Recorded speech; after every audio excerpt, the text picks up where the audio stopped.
Welcome in, people tuning in. Guess I kind of do this. I might have forgotten season 1. But, anyways, here is the 4th and 1 Madden 19 season 2 preview. Review. And then the off-season preview. Flip those around. I guess we'll get into kind of how the season played out. Go to team schedule. Preseason, I mean, we simmed all the preseason. Went 2-2. So that don't really matter. In terms of regular season, we won season opener against Tampa Bay. Had a solid performance by Garoppolo, I think. Yeah, only one pick. So, forced 4 interceptions. Didn't have much of a running game. George Kittle missed the first game of the year. Josh Gordon, his first game as a 49er. McKinnon, 100 yards receiving that game. Oh, cow. Man. Against the Rams, threw a pick 6 when I was up 3 inside the 10. So, wasn't good. Only 5 total third down conversions? Wow. That's weird. Anyways. Don't really want to get into a bunch of stats. Then we won 2 nail-biters against the Cardinals. Our upset win over the Falcons, which was one of the signature wins of the year. And then we kind of had a beatdown on the Seahawks, CPU Seahawks. But something happened that game. Jimmy Garoppolo went down with an injury, and in came the Sanchez. Then after the Seattle Seahawks, we took a loss to the Ravens with newly acquired and traded for Jacoby Brissett. Jacoby Brissett had 4 interceptions. What the hell did I do? Yeah, had 1 touchdown, 4 picks. The touchdown was early. We played a good half. If you go look at the box score, we were actually leading at halftime. We were up 17-6, and then the third quarter happened. A 20-point nearly collapse in the third quarter. You look at Jacoby Brissett. 1 touchdown, 4 interceptions. He also, if you go look at his rushing stats, I guess I could just go to fumbles. Hopefully they show him. 3 strip sacks that game. 7 turnovers, I believe. Maybe he recovered one of the fumbles.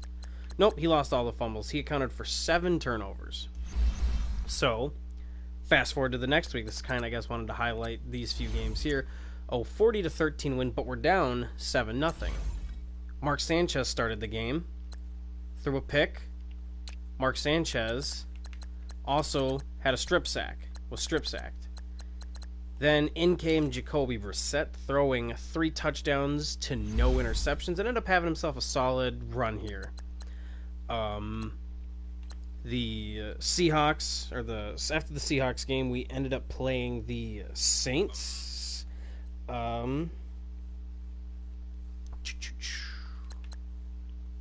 Yeah, we had the bye. We dominated the Saints, dominated the Steelers, won a good one against the Vikings, beat the Bengals in, I think that was Jacoby's final game, and then a 35-38 game in Jimmy Garoppolo's first game back. Dak Prescott, I could have won this game, but Dak Prescott threw 1 incompletion. It was just insane. Didn't really have much of a running game either against the Cowboys in either of the games, this and then the playoffs. Go ahead, and then we finished up on a 3-game win streak with the Browns, Panthers, Cardinals, and then team just kind of packed in the towel. Got beat by the Rams, who went 8-8. They swept me this year. My only 2 division losses. Fun fact: my only division losses this entire cycle have been to the Rams. But anyways, finished the season 12-4, I think. Yeah, it was 12-4. Had 1 3-game win streak, had a 5-game win streak, and a 3-game win streak. So, no back-to-back losses, except for technically into the playoffs. Then you go into the playoffs, and it was a 28-20 loss. We disconnected in the game when he had the game well in hand. I think it was 28-3. Before we disconnected. Then he got a force win. So game looks a lot closer. None of these stats really matter. I couldn't run the ball at all. Then I got a clear first down Madden said, nope, you didn't get a first down. We're going to back that shit up to 4th and inches, even though you got it by 2 yards. And then I just got angry at Madden. And then I threw a bad pick. And then I just kind of gave up. I'm like, you know what? Madden doesn't have it in for me. We'll just chew it, get it over with. Defense was lights out, and they played a great first half. And then after that, no first down bullshit. I was like, nope, I'm out. So that's how the year ended. 12-5. Going 1 and done in the playoffs after being the 3 seed. We could, had we beat the Rams, we would have had a bye, and then, but beggars can't be choosers. We made the playoffs, and this roster was not good going into the playoffs.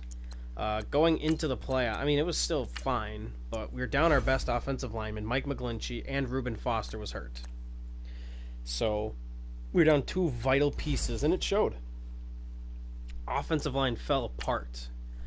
You know, and we're looking at kind of the, review the season and preview to what we need in the offseason. We'll first look at our draft choices. Have a first and a second. We would have had a third, but we traded it to get Jacoby Brissett to try and save our season.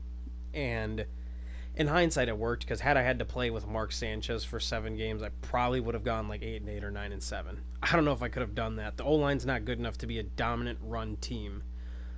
So we have our first and second round picks. Nothing third, fourth, fifth. I traded my 4th and 5th round picks for multiple late round.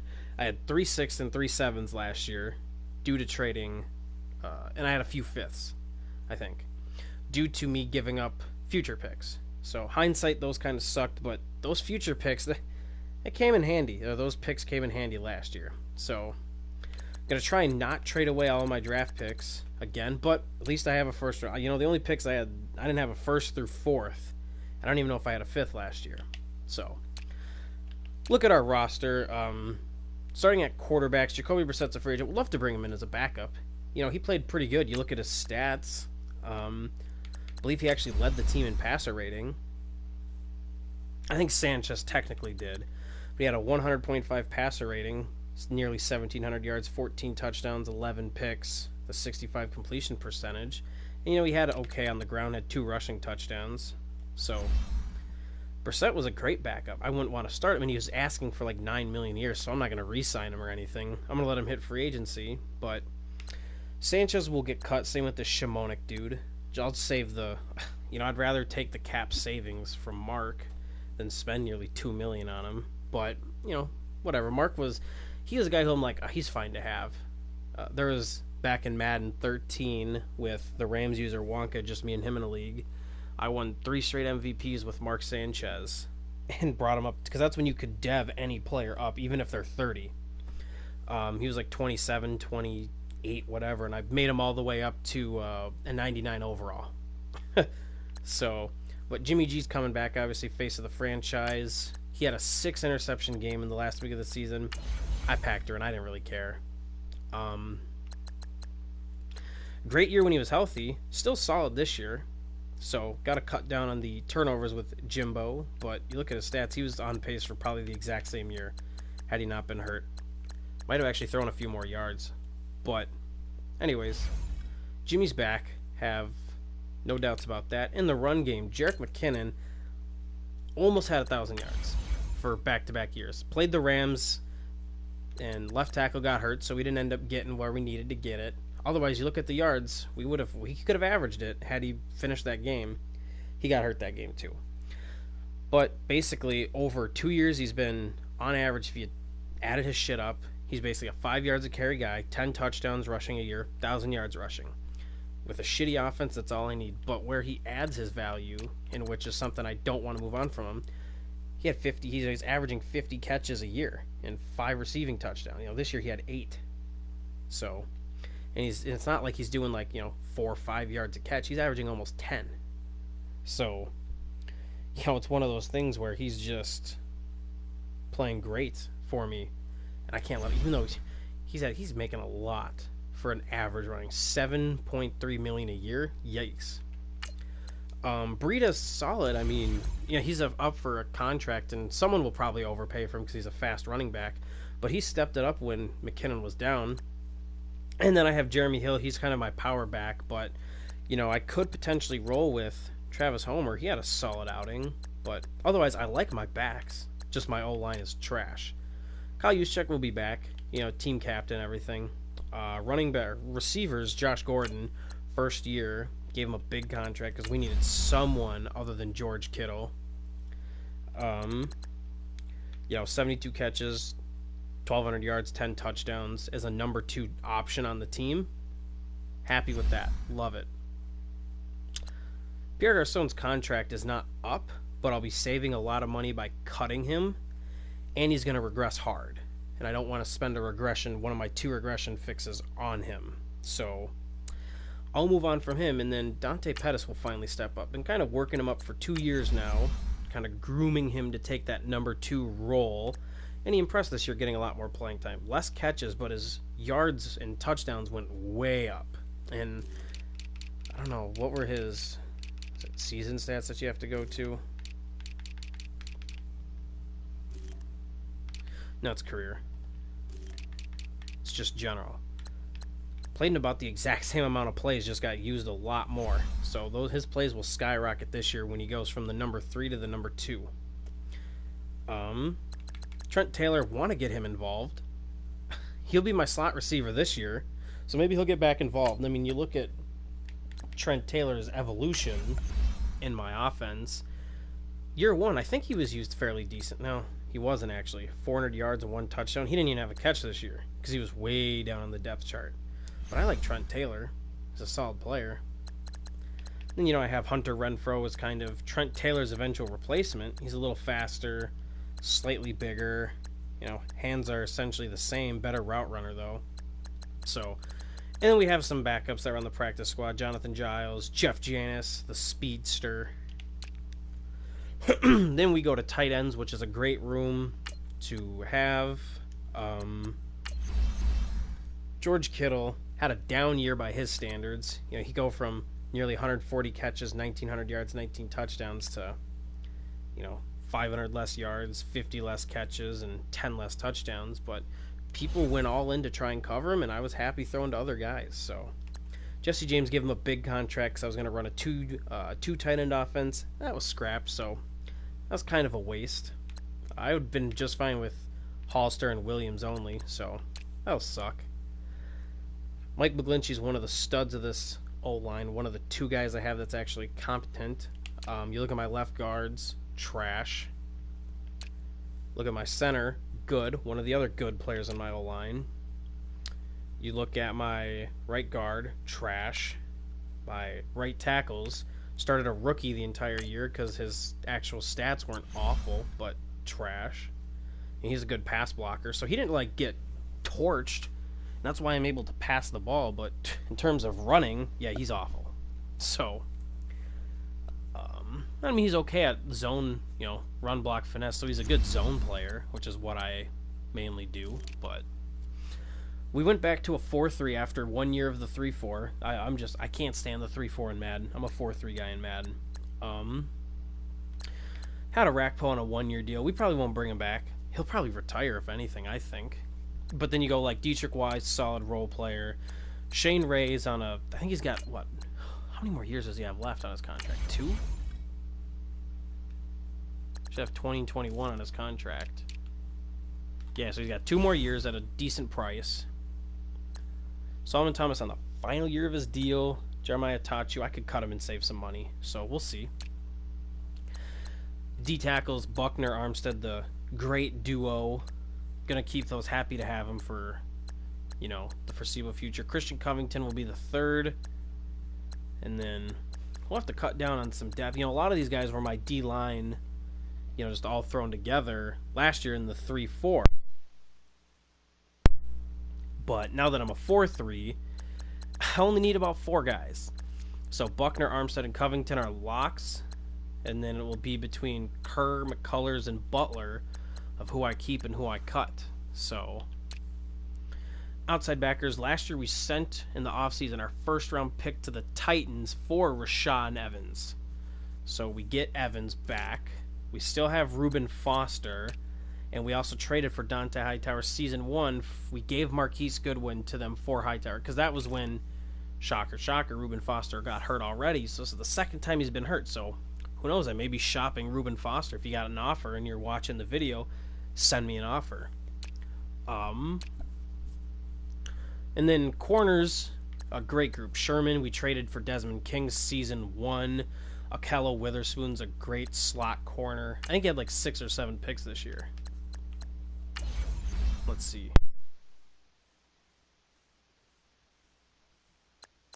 Yeah, he had 6. So, good player for me. In terms of my basically my defense is pretty good. My defense is solid. It's my O-line that holds this team back from where I could go. Adrian Colbert, entering the final year of his contract. And we'll go through my contract issues in a second, but 3 picks, solid for my speedster free safety. And then Jaquiski Tart, and then kicker, punter, I don't care. Now, if we go into kind of who's up for contracts, Solomon Thomas needs a new contract. Reuben Foster needs a new contract.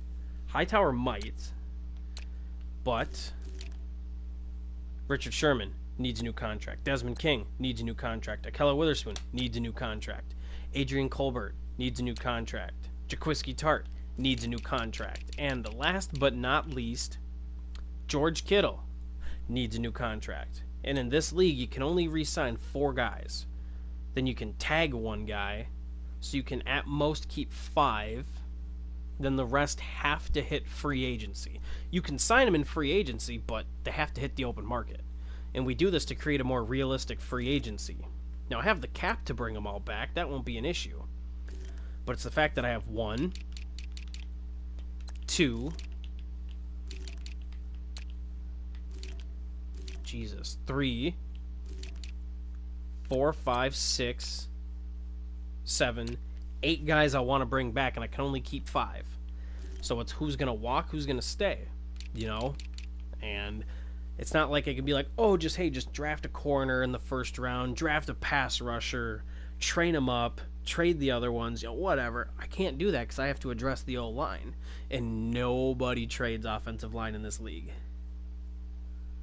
You know, so while it'd be great to do that and just be like, oh, yeah, they can walk. I can just dish them off. I can't. So I'm going to be losing them and having to replace them next year.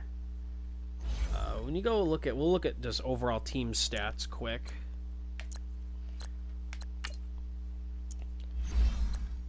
Jimmy G led the team in passing stats. Overall, if you throw in all their stats together, it's basically what he had last year. So like I said, that's what you can expect. Close to 40 touchdowns, 25 picks, 4,800 yards.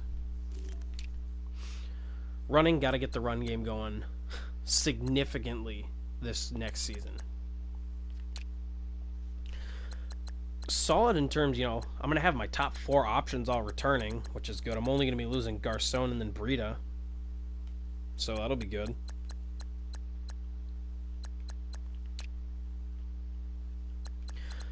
O-line didn't give up a ton of sacks, but and then defense, can't believe Evans led my team in tackle. That's what's crazy. Buckner and Armstead had a ton of tackles for loss.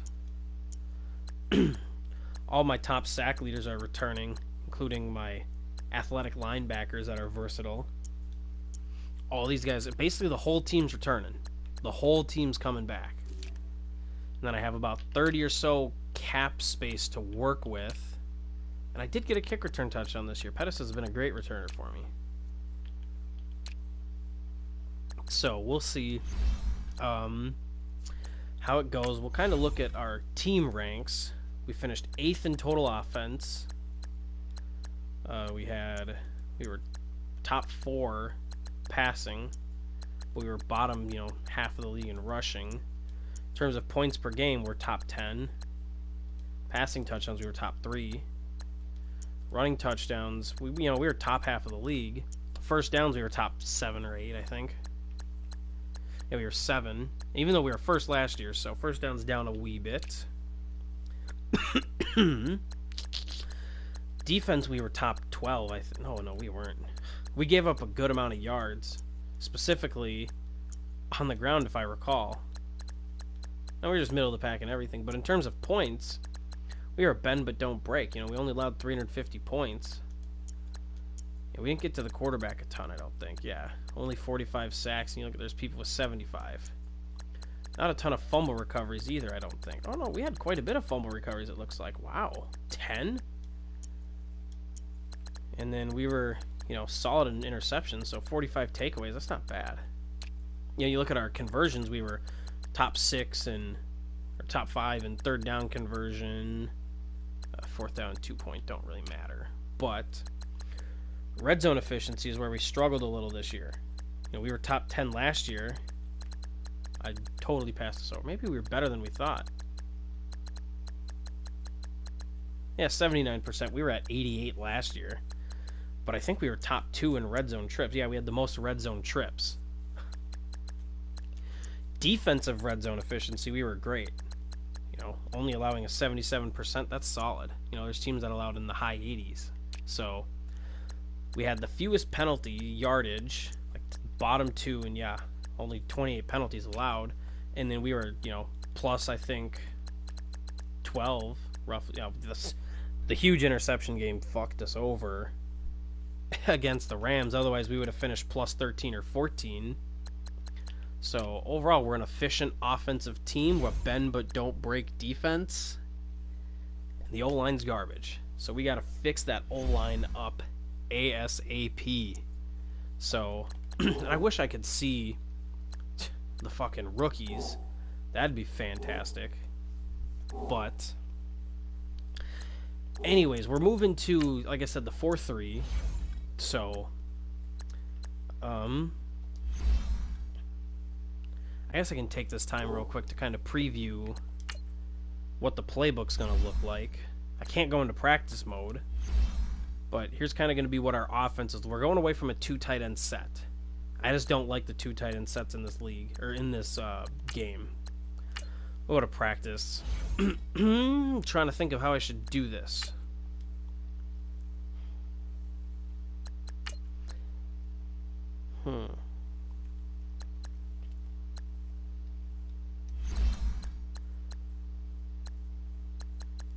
I don't think I can change if I want the Pats or not. Oh, yeah, I can. We'll be the 49ers. Just to make things... we'll be the Pats. I know more of their regular roster. We'll just kind of run through kind of our offense, what that's going to look like next year. Still a few tweaks being done, debating on adding a few plays, removing some plays in a couple formations, but just to preview what that is, and then we'll wrap up the video here.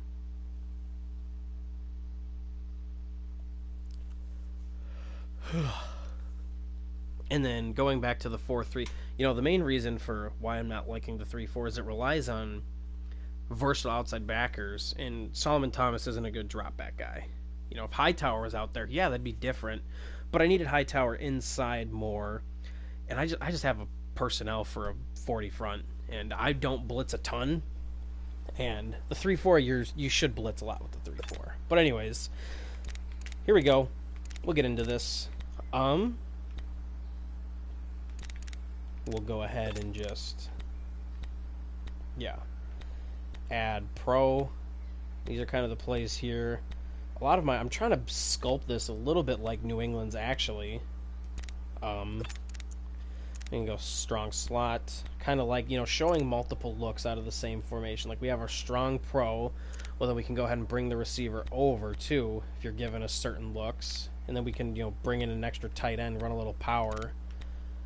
Same with I formation. I still have the pro, a lot of play action stuff. I can bring the guy over. We can bring twin tight end, tank personnel 22, and then we can put a twin tight end too. Kind of run at you heavy from an edge, and if you're over pursuing that, hit you with a counter, some play actions. A lot of play action here under center. And then have 10, so we have 3 strong I formations, 4 I formations. Then you go single back. A lot of this under center stuff is going to result on play action, quick motion, etc. You got Then we're going to take our single back ace, just bring a tight end over to one side here. Run a lot of the same stuff. A lot of misdirection. A lot of plays that look similar. You know, I want to be able to, that PA power O, well, that can also look like counter U, which can also look like PA power O, PA counter. Then, you know, I have toss crack, which can also look like drive. So, then you got ace slot where you have ace, but now you bring the receiver over. You know, run our stuff under there. Now we have twin tight ends on one side with a receiver. We got a little bunch compressed set formation. You know, I got all my PA rounds, the whams, got some boots, some drives. Then my wing stack where I got some more motion stuff. Deuce close so I can have another wham. Get some nice, you know, just in case people are giving me some fits with man coverage. Didn't have a ton of man beaters. Dice slot, give me some nice duels or doubles. Sets. You know, have a toss crack and a flanker drive. Whenever you have that toss crack, you got to run flanker drive off that, because if a defense can key on when you're running that toss, especially already since you haven't, you know, you have to hit them with that flanker drive once before you hit that toss, you know. Then we have the trips, just bringing the receiver over to one side. And then we have two jumbo, you know. Just my heavier stuff will be kind of, I don't have a ton of three. I have three, I think. I just have trips, dice slot, and deuce close. Or is that even a two tight? That's even a two tight end set. So all my undercenter stuff only have a couple 11s. Now the rest is mainly 11. My strong slot open, one of my favorite formations. Put Kittle, you know, right here where the fullback's supposed to be.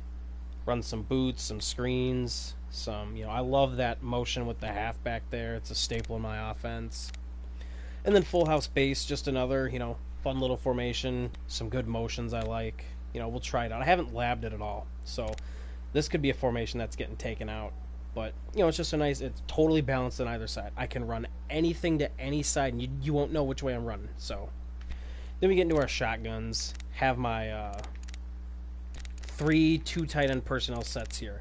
Ace offset slot, and then wing stack. So just bring the tight end around, and then, or bring the receiver around, bring the tight end around.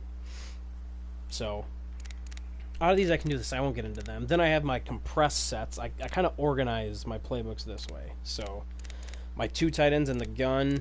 Then I have my kind of compressed sets, and I have 3. So I have my bunch tight end. Got some, you know, my spots. I got a boot, drive, corner, screen, mesh. So, and then obviously inside zone. Bunch wide. Basically taking this thing here and just expanding it out. You know, if they're going to give me a packed box, throw to the trip side. If they're going to give me a weak box, run the ball. You know, simple. I got the cross screen as well. And then I have another man beater. You know, kind of just some compressed stuff here. I don't like to run a ton of it. Then I have my 2 split back sort of stuff. A lot of that more motion stuff. Then I have it where the tight end comes in the backfield. You know, I wish this motion inside zone was an actual RPO. I can hand it off or throw the bubble. You can't, but I still like having that tight end there. You know, can run some funky, cool stuff there. And then I have my doubles. So I have my Hail Mary doubles. A lot of doubles, 2x2 stuff. Doubles with the Y off now, because you can't run, you should be able to run all these plays out of the same fucking formation, but you can't. So, and then I have a double screen here, which is something that'll be nice, because if people blast to that storm motion, since it's an actual double screen, I can always throw back the split end screen, which is nice. We'll go ahead and go back. I don't want to actually lab through plays, just talk about kind of how it's going to be.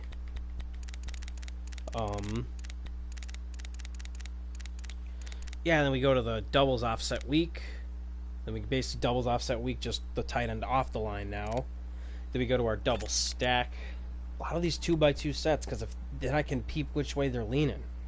You know, if the safety's coming down strong side, you know, laid off, oh, hey, I know right there they're playing cover 3. You know, I can determine the coverage is better. You know, doubles Y flex. Now this is just kind of a spread out. My stack Y off. My stack Y flex. my spread Y slot. And I think that'll end my doubles. And then I go to my trips.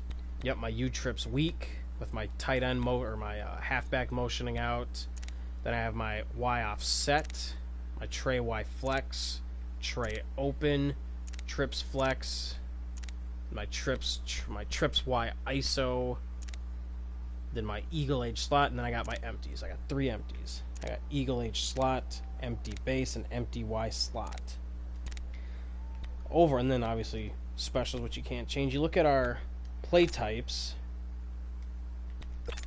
our concepts. We have 39 inside zones. We're going to be a heavy zone running team, and then you go outside zones. We have 18. So we have a combined, 57 of our run plays are zones.